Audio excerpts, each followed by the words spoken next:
Знаех си. Да тичаме!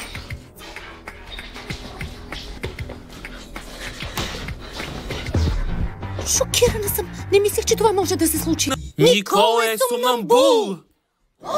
А това какво е?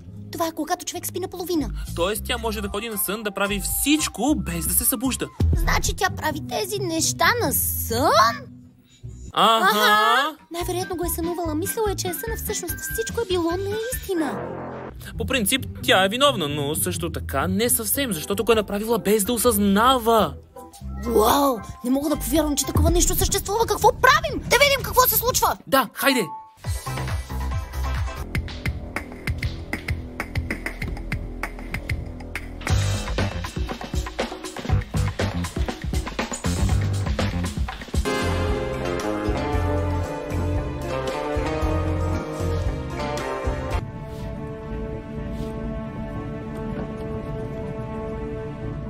Какво прави? Взима нутела. Моята нутела ще я пребия.